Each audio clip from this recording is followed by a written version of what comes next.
Episode 31 of the Laced Up Podcast. I know y'all sick and tired of seeing our faces. So what we did is we went, well, not Steph, of course, she's beautiful. I'm ugly. I'm gonna speak for myself. Speak for yourself. I'm gorgeous. but we went out and we grabbed a guest, and a very special guest. Let me introduce ourselves first. I'm Don P. It's your boy Bowler. And went out and got a special guest. Shout out to Bentley for reaching out to him. But I've seen him all over Instagram. Oh yeah, for sure. For sure. Doing big things in the sneaker world. Officer B Green, how you doing today? I'm blessed. I'm blessed, man. Thanks for having me. Thanks for coming. Thank you for coming, man. We seen you all over Instagram. I first got wind of you probably about a couple months ago. I don't know if you had something lined up your stairs, just shoes just going crazy. I was like, man, he got all the heat. Nah, the first time I seen when you dropped the Canary Fogs, that's why I was like, okay, this man ain't playing no games with us. Canary Fogs? He ain't playing no games with us. Yeah. So now you tap in when you can tap in. For sure. Absolutely. Absolutely. That's how it is. So our first question, of course, is how did you get into sneakers? What age? When did it captivate your mind? Like, yo, this is what I love to do. Man, since a kid, I'm gonna tell you my story a little different from most people. Let's hear it. We got number time. Well, some people could relate. You know, 2 siblings, middle child, single mom. People probably can't relate, but we only got 4 shoes a year where you could go to the mall, and there was income tax, birthday, Christmas, and back to school. First day of school. Absolutely. So out of them 4 sneakers, you did what you wanted with them. Right. But you know you was only getting 4 for the year. Right. So at that point, you know, you in school, that's when we was wearing the Bugler boys with the duck head. Yeah. You know what I'm saying? Yeah. So it's like you had to, you didn't know when your next pair was coming. I'm gonna put it that way. Yeah. So when I come home, man, I'm gonna clean them up, put them back in a box since I was like 3rd, 4th grade. You know what I'm saying? And I kept it up, and it got to a point to where the finances got so bad, and we had to go to Payless and get the Pro Wings and the Keem Olajuwon high tops with the 34 on the side. That was heat though. But that was heat. Was heat though. So I started. The respect I had for kicks, rather it was a Nike swoosh on the side, a Reebok, Adidas, a Pro Wing, or a Olajuwon, I took care of everything because I ain't know when the next pair was coming. Oh, for sure. So as the years went on, you start seeing mom struggle a little more. Yeah. So start cutting yard, washing cars. Like, man, I got to get the kicks. Like, everybody's rocking them. I need them. So I'll cut a couple of grass, wash a couple cars, go get a pair of J's. So what I did was, you know, back then the Jordans was in a black box, silver top with his face with the lines going through. They came with that little chart in it. Right. Put that chart in between the frame of your mirror on the dresser. For sure. Every time I got a pair, rather it was the colorway, as long as I got that model, I scratched it off. Until I cleared the whole chart. I think it was like 19, 20 pair on the chart. Until I cleared the whole chart. And as I got older, my love for the kicks just continued to grow. Yeah. So I took care of everything to where the next school year, I could always go back to the last 4 I had and just continue to mix them up. So you was going from getting 4 pair a year to now I probably get 4 pair a week. Right. You know what I'm saying? It's just the struggle growing up as a kid taught me how to take care and have a better respect for my belongings. You know what I'm saying? See, some kids used to run and kick rocks. I couldn't do that because I didn't know when the next pair was coming. So my love for the shoe grew because I didn't know when my next pair was coming. Wow, you know what I'm saying? And that's just a story behind what brought me into loving the kick. Like I say, well-dressed young man, want to take care of yourself, go to school, want to impress people. So the Bugle Boys, the duck head shirts, and you had whatever shoes I had, I'm going to keep them clean. I was never part of the trend where people wear dirty shoes. And I still don't respect it to today. Like, and if shoes get that dirty, it's time to throw them in the trash. What I love about that story is that you said that you actually put in some work, not illegal work, but some real work. You went out and cut yard. You went out and, you know, you did something that wasn't illegal. Oh, cool. That means a lot, man, because you can appreciate what you get from doing it the right way. Exactly. And there's so many kids out here these days that will trying to keep up with the trend. They'll go and do something bad. That'll ruin their life for the rest of their life over a pair of sneakers. You don't even know. You probably don't even know. There's so many kids in jail just trying to keep up with the trend, which is sad. You know what I mean? But like B Green said, he went out and cut some yard.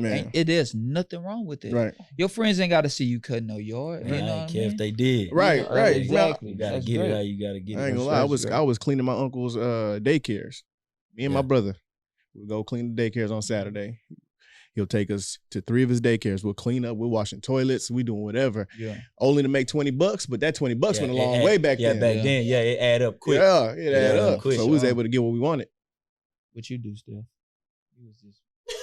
Just blessed with the beauty. Right, that was going to cut grass and washing cars was bringing money to it. Steph, you need something, Steph. Steph, I just wanted to make sure you was straight. I done washed the toilet. Free lunch. I done washed the toilet for you. There you go. For sure. Hey, man. Hey. However you gotta get it. Nah, for sure though. But that story, what you just told, bring back so many memories. Oh, for sure. Even grabbing the card out the box, the Jordan box with the lines through it, like all of that stuff that B Green was saying, man, brought so many memories back. Fear of God. Yes, we see that you are you got the Canaries on right now. Fear of God fan. So what are your thoughts on Jerry leaving Nike and going to Adidas? How did that make you feel? Man, it's crazy. I'm a fan. But I never get too deep into something to where I vouch your opinion about why somebody make a change within their personal lives. Mm-hmm. So you don't know. None of us know whether he made the change for a family reason, a financial reason, or what was going on. Right. Did he do some great things with Nike? Most definitely. You know what I'm saying?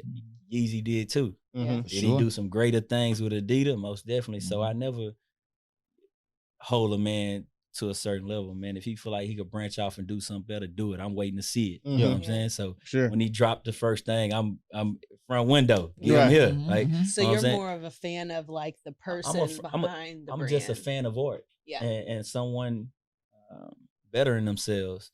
So like say some people get so caught into the movements and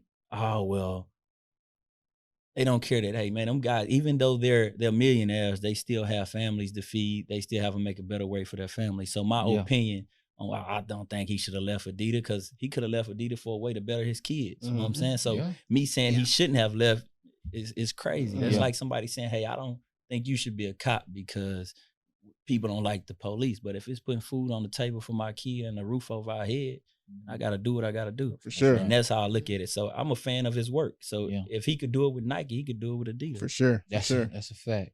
Kanye did it with Nike and he made $1 billion off of V2 350. Mm-hmm. We just talked about it. So I'm a fan. I'm a fan of the work. So I'm waiting to see what he gonna do. For sure. Waiting to see what he gonna do. I know we waiting. Yeah. Everybody waiting. I'm anticipating it. Everybody waiting. Like I really want to see what he's gonna do with the athletes. Yeah, because he's gonna have to me, he's gonna have to change it up. Adidas aesthetically, their athletic models aren't very good. But you got to think about it. Before Kanye went to Adidas, period, man, Adidas was everything looked just alike. Like they never branched off to they just throw the stripes on side of anything years ago, and then they bring the old classics back and like that's just like the Calabasas. It's an old classic that they just threw Yeezy name on to try to sell. Like Adidas never had that creative way of creating a shoe that to the likings of different varieties of people. Right. And that's what Kanye brought to him. Now they got Jerry over there.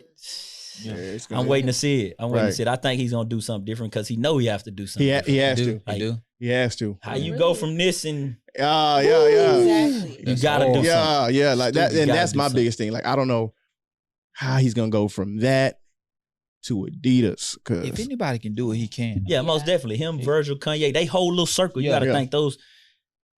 And if you think him and Kanye ain't working together, you for sure. That's for sure. That's for sure. You already know that's gonna happen. That's for sure. Yeah, they imagination is off the roof, man. So you got to think when Kanye first put out things like that, we was like, oh, it's a bunch of people's like, oh man, the shoe trash, and they the first ones to grab it. Right. You know what I'm saying? But the comfort, the style, the different, like I like things that's different. Yeah. Everybody walk around in Jordan 1s. You go out to the club, whatever Jordan got released that weekend, the whole club have it on. That's right. I'm not a fan of following the trend. Like I said, I don't own a pair of Jordans, not one.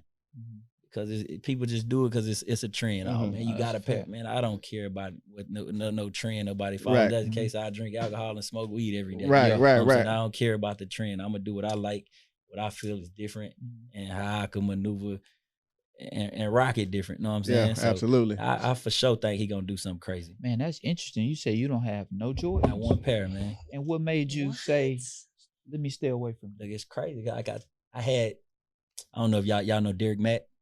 Derek Mack. No. Brooke know him. He's extremely big in the sneaker game. He's been doing it since we was little too. Like I said, when I was coming through school, I was buying Jordans because it was the thing to do. For sure. Back then, wasn't no other shoe like Jordans. Penny Hardaway's was pumping a little bit. Yeah. Then the Gary Paytons came out. They was rocking for a little bit, but Jordans was the way to go. Like if you didn't have a pair of J's, it was just like, you wasting your time. So I started buying it because it was a trend. As a kid, everybody was doing it, so it was something to do. Yeah. To fit in. You know what I'm saying? And like I say, sometimes as kids you follow behind people, but as I got like in high school, man, I was like, I kept buying them, but really wasn't feeling them. You know what I'm saying? So when I became an adult, I was just like, you know what? This ain't me. Mac, Larry, y'all come get this stuff. Probably like 250 pair. Let them go. Like probably ain't touched the ground one time. I was like, get it all out of here. You know what I'm saying? I'm gonna start fresh. So in like 2008, 2009 is when I started over. I'm like 500 strong now just from 2008. But like a Jordan, it ain't. Now the canary yellow off-white Jordan 1 is supposed to drop. Gotta do it just because of the colorway. Okay. I have to do it, man. And I have to try to get a Laker to sign it. It's just, I gotta do it. You know what I'm saying? Die-hard Laker fan, man. Yeah, welcome. Anything with that color, I gotta touch it. Yeah. But other than that, man, I'm just not a huge Jordan fan at all, man. That's what's up, man. And some people say you gotta do it for the culture, man. Forget the culture. The culture ain't gonna do nothing for me. For sure. That's a fact. Well, man, you ain't gonna get no straight from me, man. Yeah. And he a Laker fan. I know you like that, Bo. Bruh. Bola has a best friend. Bola's a Laker. You're a LeBron fan, Laker fan. I'm a Laker fan. He a Laker fan. Yeah. I'm a LeBron fan. I must admit, I'm a LeBron fan, so I root for LeBron. Man, I've been rocking since Nick Van Exel, and Eddie Jones, all of them. Like I've been trying to tell people, Kobe was coming off the bench, airballing. I'm telling you, like of course I became a huge Kobe fan. Like he became die hard. But sure, before that, I'm a Laker fan. If Kobe tripping, sit him. Yeah, sit him. Hey, we need to get buckets. Sit Kobe. I want that guy. Used to yell at the TV all the time. Yeah. Man, what is the coach thinking? Put him on the bench. That's tough. Yeah, y'all Lakers fans are crazy. Yeah. Y'all people and the Cowboy people. No, man. I think the Cowboy people look crazier than y'all though. You're not. Cowboys? You're not. No. You a Cowboys? Yes, I love the Cowboys too. Oh wow. You love the Cowboys too? So you just run with people that just got a winning history? Cowboys ain't got a winning history. Well, they haven't won in a while, but Cowboys don't have a winning history. Yeah, I ain't a Cowboy. I'm more so players. Like I rock with different players. So I'm a team guy. Like my Lakers. Yeah, you already know. Yeah. One Laker game, come on, don't bother me. We might be in trouble this year, but we're gonna figure it out. Oh, we figure it out. Yeah, we're gonna figure it out. Kids go to the other Clippers room. in worse trouble than us, so that's for sure. We'll work out. Right. That's for sure. So I got a question. Go ahead. How do you bridge between your personal life and your fashion? Your personal life being that you're an officer of the law, and then the fashion. Like, how do you bridge that in between the two? Do you find yourself working different jobs to where you get closer to a sneaker event or different things like that? I'll rephrase it a little bit. The personal life is gonna be the fashion thing. Okay. The career is the career. For 8 hours a day, I'm out of that, man. Gotcha. I'm this 24/7. Okay. So personal life is the fashion and the sneaker side of it. Okay. And then the career. Man, back then, like I say, I ain't always been a cop, but I was getting sneakers even way before then, but I was always in cahoots with some cop working some sneaker line even before I even became a cop. You know what I'm saying? But it's easy to kind of like bridge them together because the community and police is so separate right now. We so far apart, man, and not even close to even niching to pull back together because the media is continually push us apart because they're gonna show you all the negative things, and none of the positive things. And I feel like the world should see the negative. You know what I'm saying? They should wake up and say, okay, well, there's some things going out there that shouldn't be going on, but they should also see the positives to see that, man, there's some guys out there doing things that they shouldn't be doing or shouldn't have to do. Because I know cops that's close to me, man, that feed families out of their own pocket and shouldn't have to. You know what I'm saying? Like taking kids off the streets and adopt them and take care of them. But things like that would never get the light because those cops doing it out of their heart, and not for the media attention. Right. So most of the good things never get out there. But man, the world right now is like everybody is sneakerheads. Rather you a true sneakerhead, a part-time sneakerhead, a reseller. Like everybody is into the sneakers. So my way of bringing a community to me is I put the uniform on and put whatever triple black release. Rather it's the triple black Fear God or triple black 750 Yeezy, like whatever it is, put it on with your uniform because before people even look at you these days, they look right at your feet. Oh, for sure. That's a fact. So that's how I got the name of Sneaker Cop. They be like, oh man, the cop got some fire kicks. So you got a bunch of people say, man, I don't F with 12. I don't talk to the police, but you'll be surprised what something as simple as a sneaker would do. Wow, the power of a sneaker. The power of a kick. Yeah. And it got to that point to where I was always rocking kicks to where people start reaching out to me on social media like, hey, I own this boutique or I own this store. Hey, could you come work our releases? Wow. So it got that heavy to where Nike started hitting me. The Travis Scott release, they hit me. Like now everybody like, hey, BG, come work it. Be Green, come work it. Come work it. Come work it. The people respect you. You know what I'm saying? We know they ain't gonna give you no problems. Yeah. And whatever you want, we'll take care of you. And I don't even do it for a charge. I just love the environment. Like I said, I'm a sneaker. It don't take an hour or 2 out of my day, man. I'm not gonna charge nobody to work no sneaker event, really. You know what I'm saying? If I feel like I could also benefit from it. Right, for sure. So I go out there, I just enjoy the environment, and that's how I pull myself closer to the community.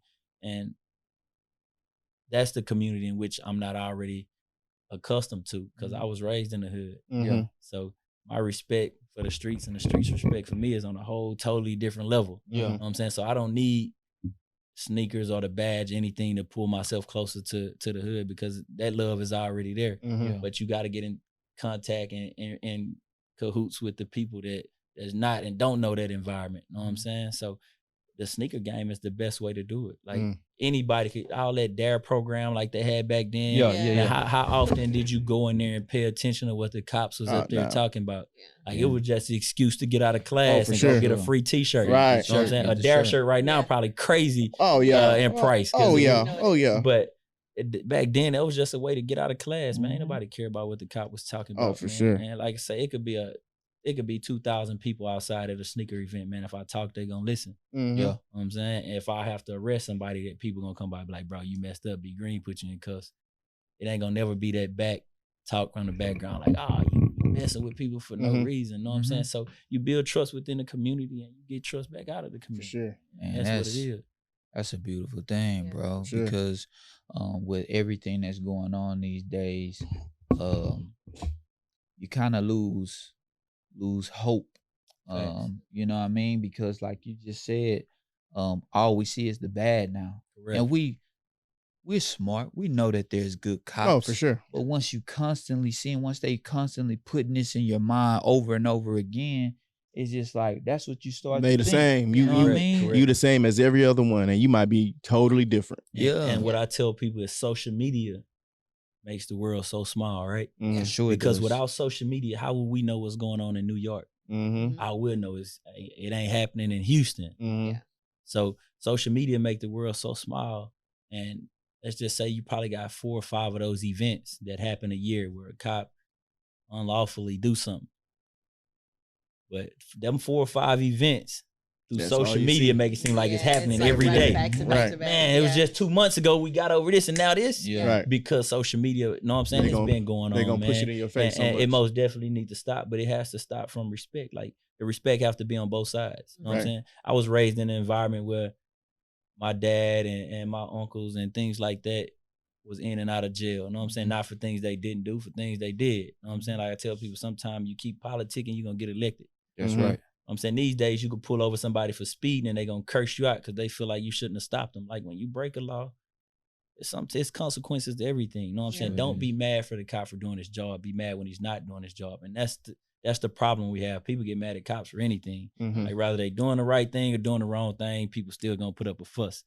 So it's just, man, the policing with the community is just crazy. Like I say, and we as a whole, the respect got to be on both sides. Because if not, we ain't gonna never come together. We ain't gonna never come together.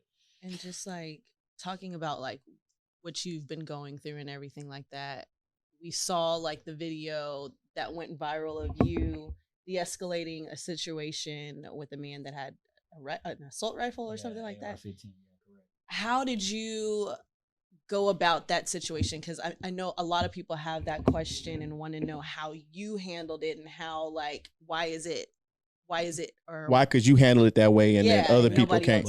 And that's crazy because through social media, things view to be one way when it's not. If you don't have the details to it, you'll never know. Right. So me and my partner, we handled it in the best way possible. But unlike most cops, we was tipped off. So we knew what we was getting ourselves into. You know what I'm saying? So we knew it. All right. We know we going, because go back to, I say, your relationship with the community. Yeah. A guy knew what was about to happen because the dude told his friend what he was about to do.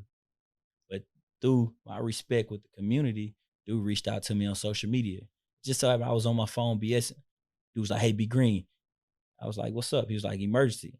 And I wasn't paying attention to it. Like, I'll get to this when I leave the club. Dude pull up. He was down the street. He pull up. He's like, hey, I need to talk to you. I'm like, dang, he just sent me a message. I'm like, what's up? He's like, hey, such and such say he coming back. And this is about to happen. Da-da-da-da-da-da. If I'd have never had a relationship with the community and the community trusts me and I trust them and they care about my well-being just as I do theirs, dude would have never reached out. You know what I'm saying? And if he wouldn't have reached out, it'd have been a tragedy. You're right. It'd have been a tragedy. You know what I'm saying? For myself and for everybody involved. But that's why I say it's important to build relations within the community so they could have the same amount of respect and love for you that you do for them. So I got tipped off, so I knew what I was going to. And that's why I didn't let it come to me. I went across the street and went to it. So if anybody was in harm's way, it was going to be me. I'm pulling it away from the crowd. And we know in our line of duty, sometimes we got to sacrifice ourselves. That's the scary part about it. Yeah. But we know what we signed up for. And like I say, don't nobody wake up in the morning putting on that vest and they can say, hey, man, I might not make it home today. That's never the goal. You know what I'm saying? Your goal is to come home with the same amount of hoes you left with. But in certain situations, you put yourself in harm's way and you just hope you come out, you know what I'm saying, with a victory.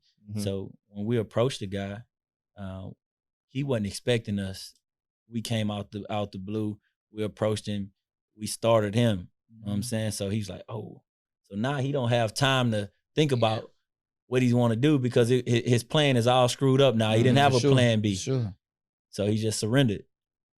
And out the grace of God, like I say, through the dude that contacted me is the real MVP. I don't know if he want to be, you know what I'm saying, acknowledged or said anything about, because, you know, people don't really say, oh, man, you told the police. You know right. Rather, you say a million lies, people still look at it like, man, you told the police. You know what I'm saying? So that's why we never brought him up. But, and still to the day, won't bring it up. For sure. But it's like, say, the difference from, I never been put in a situation those other cops was put in where they have seconds to react. You know what I'm saying? All my situations I've been in, I've been aware of what I'm getting into. You know what I'm saying? It never just came out the blue and said, okay, now you got to react to it. But I've been in plenty of situations where a gun was involved, man, but I was in my upbringing, man, I'm not afraid of a gun. You know what I'm saying? I'm afraid of it when it fire. But the fact that someone brandish a gun in their hand or in their pocket or on their waist, like that don't scare me. You know what I'm saying? And not to say it shouldn't scare other people, because, you know what I'm saying, what you're afraid of is what you're afraid of. No, for sure. Somebody aggression, yelling, getting in a fighting stance, that don't scare me, man. We could be in here arguing about LeBron James and the Lakers, and we gonna yell, we gonna get aggressive. That's just my upbringing. You know what I'm saying? So I don't react to it in a negative way. I'm just like, okay, calm down. All right, conversation over. Chill out. So my de-escalation is not from training, it's from my upbringing. You know what I'm saying? I was raised around the most hostile people. You know what I'm saying? Like the African American people. Like even though we're not wanting to fight each other, when we deep into a conversation, we gonna yell, we gonna hit on stuff, and that's just how we are. So those things I don't say, oh man, he's being aggressive. Like, hey man, chill out. You know so do you believe in putting your own people in your communities? Hey, most definitely, but I'm gonna tell you the hard part. Like I patrol the southwest of A-Leaf, you know what I'm saying? And I've also patrolled in Katy, like hated every second of it. You know what I'm saying? But I want to be in a community in which I was raised, because if you're not, you don't know the struggles, right? So let's just say you put somebody that wasn't raised in that community or in that type of environment in that community. So you got this single mom like my mom was, you know what I'm saying? Got a little cash car, can't afford to pay the insurance, right? But she could afford to get back into work and get the bills paid. You know what I'm saying? But she can't afford insurance for the car. So if I pull this single mom over and she explained this story to me, I could relate to it. Like, okay, you know what? I'm gonna let you go with a warning, but get it together next time. Compared to a cop that wasn't brought up in that environment, he pull her over, he don't understand no insurance, he gonna tow a car. Now that car goes to the pound, $300, $400, $500 to get it back. She lost that. Now what you just did to those kids, devastating. You just put them in a worse situation they was already in. Now what those kids gonna think, man? Forget the police. Like they made mom lose her job. They put mom in a bad situation. And what people gotta understand, like everybody is not blessed to have the same things you have in life. You know what I'm saying? Yeah, I'm blessed now, but I wasn't always this way. You know what I'm saying? It was days we came home, mom had to pick, hey, lights or rent. Right. We're gonna pay the rent. We're gonna go without lights for a few days. You know what I'm saying? And it was okay. We figured out. Just like when the lights went out and the AC, everything during the cold storm. And people was complaining. I'm like, man, I've been there before. You know what I'm saying? As long as my baby warm, I'm good. I didn't experience this before. You know what I'm saying? So yeah, you most definitely need cops in an area in which they can understand, because not everybody understand the struggle, man. You take cops through some of the projects when they go in some of the houses, and you got the living room where parents have to hang sheets on the wall to separate it as bedrooms. You know what I'm saying? You got sheets hanging in the middle of the living room. Hey, this your side, this your side. You know what I'm saying? People don't understand that with people eating beans and stuff out the can. You know what I'm saying? So you most definitely need people to patrol their own. But it's impossible because of staffing. Like, we're so short, man. It's impossible to say, okay, well, I'm a micromanage y'all. Put you over here, you over there, you over there. Yeah. It's not enough cops on the street, and it's because of social media. Like, nobody wants to be the police, and sad to say, I don't know how we gonna merge that bridge. But if it was enough cops out there, especially cops of our kind, we African American.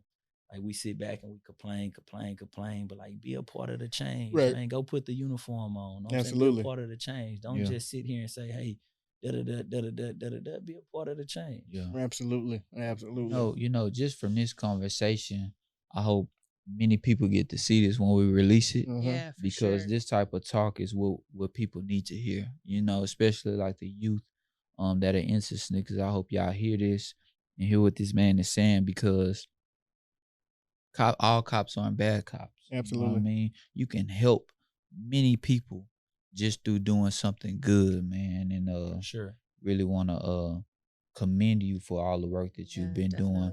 One more thing about the policing aspect of everything in your life. George Floyd being here from Houston really hit home with me, because I'm from the 3rd Ward, Yellowstone area, and I knew Big Floyd actually. But how did that affect you and you being a cop at that time? Could you take me through those emotions that you might have felt during that time? Man, within the force, you kind of gotta separate your personal feelings. Put that uniform on and go to work, because regardless of how you felt about the situation, which we all knew it was a tragedy, you know what I'm saying, and should no one ever have to experienced it, rather viewing it or going through it, especially not his family. You know what I'm saying? But very tough. You got so many cops. I was blessed not to be a part of the protesting downtown where those cops had to put on uniform. You got to go down there and you got to hold your ground, rather you believe in it or you didn't believe in it. You had African American cops out there, and just as well as any other cops getting bricks threw at them, spit in their face for something they didn't even do. Like, I was there. I seen it. It didn't happen out here. You basically burning down your own environment for something that happened somewhere else. And like I said, it was a tragedy for all involved, man. The people, that's something you don't even want to watch. Right. Tough to watch. Even kids, no one wants to sit at home and watch that live on TV. Not at all. Rather, who's in the right, who's in the wrong, nobody wants to view it. Even when the cops is in the right on a situation where you could have something simple as a bank robbery and the dude shooting and got a hostage and the cops have to put him down. Like, you don't want to see anything negative where someone lost their life, because no man should be in the position to where he say where rather someone lives or dies, right? Yeah. So it's a tragedy for anybody involved. And I tell people all the time, man, if you could just, I hate that they stopped the ride along program to where you could just sit on that passenger side, man, for 3-4 hours a day and see the type of things that don't make the news, but you still, people change their tune. Yeah. They be like, nah, right. I couldn't do it. Yeah. But man, that hurts. But it changes the world. It makes everyone. I feel like people should have been pulling out cameras when they see something that's not going right. Yeah. But also respect cops, give them their space when they are doing right. You know and don't go antagonize a situation that's under control and make it out of control. Gotcha. Because you could easily, let's just say I'm dealing with an incident and I'm by myself, right? And I'm trying to detain this guy, and then you got an entourage come up and they're attacking the cop. Right. Now your focus isn't here anymore. It's on them. So now it's everywhere else. Right. Mm-hmm. Like, if he's not doing anything wrong, allow him to do his job. It's okay to stand back and record. Mm-hmm. Allow them to do their job. If Absolutely. no one's hurt, rather someone goes to jail lawfully, unlawfully, man, you fight it in court. Right. You like say you live to fight it another, like, you know what I'm saying, on a better platform. Yeah. I'm not, I tell people all the time, I'm a cop for 8 hours a day. I'm an African American male 24/7. When I take that uniform off, I'm dressed like this, I'm in my car driving, I get pulled over, they have no clue who I am. Mm-hmm. Rather they right or wrong, I'm not fighting that battle on side the street. Mm-hmm. Right. I'm not doing it. You have to think about your family. That's selfish of you to fight a battle on side the street. You have to think about your family, your loved ones, and things like that. If you feel like the police is really out to harm you, kill them with kindness. Be respectful. Right. Mm-hmm. You know what I'm saying? And if a cop is really out to harm you, you being respectful gonna hurt him more than anything. Right. But and that's just that. But yeah, that George Floyd situation is a tragedy, man. And I feel like there's no justification in it. There's no justice in it, because that life can't come back. That family will be tarnished forever. Yeah, you know what I'm saying? And it's anybody in any situation. You lose a family member, you're gonna feel that pain forever. Yeah. For sure. So sure. But it's something that we could use as history. Mm-hmm. We could grow from it. Teach it to and we most definitely could teach and train from it as well. Right. Yeah. Because that kneeling situation was something that was practiced throughout the United States, man, for years. You know what I'm saying? I'll sit here, if I tell you I never done that, I'll be lying. You know what I'm saying? So it's a, not saying they trained you, no one trained you to do that. When you got someone that's out of control or being combative or hostile in a situation, you kind of put your body weight on them and say, hey man, chill out. You know what I'm saying? And that just got completely out of control. For sure. For sure, I can understand but that. it most definitely changed the way people police. It changed your awareness. Because I done seen several videos where a cop put his knee, his partner, like, hey, watch your knee. Like, let you know they woke. Yep. Hey, wake up. Pay attention to what you're doing. Yeah, man. And it's most definitely, like I say, it's a tragedy that we have to go through something like that for us to pay more attention to what we're doing at work. Yeah. But things like that, it shouldn't happen. But it's most definitely a lesson learned. Absolutely. Across the map. Man, these words is powerful. I know. Man. I'm just sitting here, you like, know what I mean? Like, I'm so glad that you came on, man, to just get this perspective from a cop during these times. We love the kick story, but this part of it, to go along with it is just a plus, man. You are really, I think the words that you are speaking will be able to relate to all ages. Mm-hmm. Like everybody will be able to understand what you're saying, even from let him do his job, just stand back, just chill for a second. I'm gonna do my job. Matter of fact, when I do my job, I might come back and talk to y'all. Just hold on. Facts. You know what I'm saying? I'm trying to protect y'all. So little things like that, just hearing from somebody that's cool, that's calm and collected and not rowdy. I mean, I think this could go a long way. Absolutely. What y'all think? Sure. Absolutely. It's crazy. If you watch I'm not sure if y'all watched the news clipping on YouTube. It's the whole video from beginning to the end. Mm-hmm. Like when we arrest a guy and we walking him back across the street, he's telling us like, "Hey man, Green, don't take me back over there." The dude know me personally. Like I done dealt with him before. I done arrested him before for some of the same things. Mm-hmm. You know what I'm saying? So he know me personally. He continues to talk to me like, "Hey, Big Green, man, I know you disappointed in me, but don't take me back across the street. Like just watch the video." And as you seeing me walking across the street, we going back towards the crowd. Yeah, everybody like the streets, the community called me Big 12. Mm-hmm. So they try to separate me from the other cops. So like most people always put the F in front of 12, like F12, da-da-da-da-da. So they're like, nah, we gonna call you Big 12. Right. Because you out here for a bigger purpose. When it's a bunch of cops out here for a bigger purpose. Big. Yeah. So if you hear everybody in the background as we walking across the street, they're like, man, way to go, Big 12. Yeah, y'all, that's Big 12. Not often do you ever hear people chant on the cop. Yeah. And things like that make you want to go out and say, okay, let's continue to do the right thing. Let's continue to get the people on our side to where when we are in a situation, they cheering us on and not cheering against. Like, you know what I'm saying? Antagonizing us and trying to find a way to scrutinize what we're doing. Mm-hmm. So when people cheer you on, that means they trust you to do the right thing, regardless if somebody got to go to jail or not. Yeah. So, and that's just like people overlook the small things, man. It's a bunch of cops overlook trying to build a relationship with the community. Man, if they don't respect us, oh well. It should never be that way. Like go out and make people respect you, but in a positive way. Yeah. Mm-hmm. And if it comes for me to having to put on some Nike tennis shoes for people to say, hey, you cool. However it is, come on in. If I could reach one, I could reach all. Come on. Mm-hmm. Absolutely. You can, bro. Man, this is fantastic, right? Like this is probably one of the best ones that we ever had. Right. But just to switch it back to sneakers real quick as we get ready to wrap it up. You brought some kicks for us. Yes. Light work. Okay. So we real light. Some light. Before we went live, he told us that he just grabbed something from the top. Hey, Ben ain't give me enough time. He said, hey, so I ain't want to knock down. Man, if you see me sometime, I go on Instagram Live and just play around. Be like, all right, I'm gonna play in the boxes today. Okay. Hey, y'all, this shoe about 12 years old. I ain't never touched it. All right. Okay. But I ain't have time to do that today, man. Cool. So I grabbed some things. For one, I grabbed my favorite pair of kick that somebody probably, like the world probably slept on, right? But it's like my number one kick, man. Cool. Let's tap into it. Let's see. So Officer B Green about to tap into his favorite sneakers that he just grabbed off the top, man. He ain't dig too far. He just grabbed off the top. Too deep into it. You know what I'm saying? When you get deep into it, feelings get involved, man. We don't ever want to get that deep. Right. All right, let's man, I'm gonna tell you, man, people slept on it. Odell Beckham, noise canceling Air Force One. No matter what you do in it, premium leathers.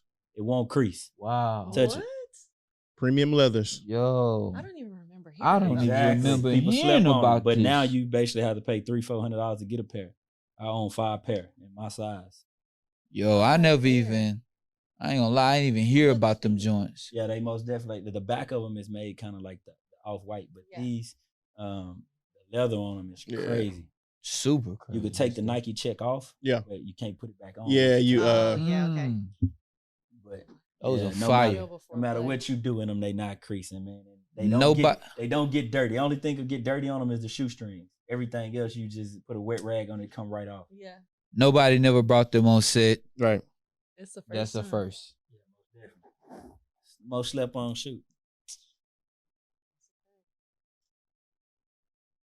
I know y'all know what these is. Mm-hmm. Oh yeah, definitely. Light work. Sean Witherspoon's. Can't go wrong with it's him. It's crazy because I didn't even know who Sean Witherspoon was. Nike reps hit me like, "Hey man, we need you to work this Air Max Day." They did it at Social Status. And I went in there. I'm like, wow, like a 9.7 looking like that. The details. Yeah. That's what made me tap in. Who is Sean Witherspoon? Let me get into it. Let me see what this shoe was crazy. Oh yeah, for sure. It's crazy. Most definitely one of my go-tos. Even though it only touched the ground one time. Yeah. Definitely. Oh, you only touched the ground one time? One time. Okay. One good time. And you got the vaults. Oh yeah, man. Off-white. I miss my vaults. I wanted this shoe. It's probably one of the only off-whites. Because I ain't real big fan on just rocking off-white. So that's just the female shoes. I like the waffles. I like the female side of things. You know what I'm saying? Because they more feminine colors. Yeah. Things you could play with. But this the only off-white forces that I wanted. And I missed them on the release. Seen a dude in the club one night. It's like, take them off. I don't care what you want for them. Take them off. And that's how I came up on them. Oh, wow. Wait, what? That's dope. That's dope. That's the first time I've heard I was like you ain't got a pair of shoes in the car. I go get some slippers out of my car. But he was like, nah, I got another pair of shoes. First, he was hesitant about it. At the end of the day, he took them off. So that's how I came up on them joints. That's dope. That's dope. These are the ones too, bro. I hate I let mine go. I hate it. Yeah. I hate it. Reals. We just talked about them. We just talked about 350s, man. Wow. And it's like, I bought them. Even warm. Never had time to do nothing with them. Wow. Man. So they still on ice. But people know what they is. Dumb. Dumb icy. About 16, 17. Yeah. Wow. Bruh, never touched I told y'all he came with some heat. Man. We got something else I ain't never touched the ground. Never really had time to play with them, man. The Pirates. Oh, yeah. Oh, man. And you said that this was at the top? All right. At the top of the side. It was like, you got a Hall of Fame wall. Man. And then you know. Come on, man. That's crazy, yo. They said 5 pairs, so. This is dope. But we might need to go to your closet. Yeah, man. We might have to do a special edition. Seriously. Be Green closet. Right. It's crazy because my favorite shoe to wear is the Nike Sakai's. Oh, man. He just said it. I said I wear that. I have every pair that ever dropped. Right. Every colorway. I'm not sure if y'all ever seen the video went viral that I did, the DMX. Yes. I haven't seen it. Y'all seen it? Oh, yeah. Hit like 2 million views. Yeah. Oh, yeah. Every colorway Sakai we were just talking about that a couple episodes ago. Super comfortable, man. Like those are my go-to sneaker. I wear Sakai's. I just put them on with anything. Yeah. Most, man, it's crazy because the shoe that I have like this, the most exclusive, and that I value the most is these things on my feet. Right. Yeah. And Canary yellow. When they came out, it was like only a little bit over 800 pair dropped in Chicago Sneaker Con. Nowhere else. Just almost 900 pair. That was it. So I was like, man, no way I could get out there. So everybody on live and Instagram and Facebook, everybody out there. I'm like, man, whoever get a pair, I'll pay whatever. Nobody come through. So they put them on GOAT. When they first put them on GOAT, like the prices was crazy. Yeah, I bet. They start creeping down a little bit, and they got down to like $700. I was like, grab it. I grabbed it. Now Jerry gone. You got to pay $5K for a pair. Wow, it's crazy. This Fear God ones is like you can put them on with anything. Right. Nah, for sure. Pants, joggers, anything. Yeah. Right. So that's what I'm waiting to see. What he gonna do with Adidas? Yeah. We're gonna take off. Cool. Okay. And that was heat like we never sure. seen before. Sure. I mean, Bentley came with some with some heat. What was that? Oh, middle no, last year. Listen. Do not mention me with Bentley. I do not want no phone call saying, "Hey, my guy." Nah, man. We done dropped him down another level, man. Don't put me going in down notch. Bentley a Jordan fan. He a Jordan fanatic though, man. He like the Jays, man. I don't rock with him. But nah, man, we are not in the same boat, man. I'm in the kayak on side him, man. Hey, man, let me get up on that yacht. No, man, we're not going there. Nah, that's a fact. But we love the shoes that you brought, man. Appreciate different style, different flavor. Before we get out of here, let's talk about what we got on our feet today. I'm in year 3s. Love them. Beautiful shoe, man. Yes, I'm just amazed by them every time. Crazy thing, I was gonna wear mine today too. We could have been twins. We could have been. No, there's nothing wrong with it. I like the different flavors though. Yeah, for sure. I got the Fear Gold ones, the gold things. You can find them at any Walmart near you. No, the hell you can't. Yeah. Love, don't let them lie to you, y'all. Any Walmart near you. But them more definitely go get them, man. Fire. Appreciate it, man. Appreciate it. I remember when you won a pair of bowler. Mm-hmm. And you was like, man, what I'm gonna do with these kind of, that type of thing. But really, you can do anything you want with them, right? They just sitting now. They just sitting collecting dust. I'm like that. I'm gonna wear them one day. I know the feeling, man. I'm gonna wear them one day. I got on the off-white Chucks. It's my go-to shoe. You can really throw them on with anything. I started to bring a pair of those. I started to bring the original pair, the first pair of those, but I got two. Yeah, man. You can just really throw these on with anything, like any other regular Chuck, and got a little style and flavor with it. So I threw it on today. Sure. Foam runner, sand. Well, let me stick my foot in those. These. Ever walked in a pair? Not the. Oh my! These are the ones, man. Oh yes, that's the right foot. Yeah, those are the ones. Sure. As we share sneakers here, we love sharing sneakers. October Reds. October Red. We got the mineral blue. Left out. They comfortable. Nah, they comfortable stuff for real. Well, I gotta get a pair. That's mineral blue come out this weekend. That's like the high class Croc. It is. It definitely is. Definitely it really is. But nothing's like the Croc. Definitely is. That's the Croc that you don't have to put in sport mode. That's true. The other Croc, you gotta snap the back of it and say, okay, we're in sport mode now. I can run in them. Nah, that's a fact. Man, B Green, man, I want to say that this probably has been the best interview that we've had. We appreciate it. We appreciate everything that you brought to the table. The sneaker game, you giving us the inside look from a police officer, giving your point of view and how you reach out to the community and how you have a relationship with the community. And then just bringing some sneakers and flavors that we haven't seen in a long time and never even seen before. Right. I mean, you covered all bases today, bro. I most definitely appreciate y'all for having me, because if the message don't get out there, it'll never be heard. That's right. That's right. So, I'm here whenever y'all need me, for whatever y'all need me for. Yeah. We appreciate it's not illegal. I'm here. That's right. That's right. And really usually our that. sessions, our episodes are like 30 minutes. Yeah. Yeah, we went overtime with with Officer B Green just because it was special. Right. Yeah. I ain't want to cut him off for nothing. No. Sure. I think every word that he said today is gonna be impactful. And I believe this is our best episode yet. I don't know who coming after him, but it got to be like Obama or something. I think Bent go hit you back, man. It was like, hey, I need a redo. For sure. Well, man, this has been episode 31, Laced Up Podcast. We out. Sir. Peace.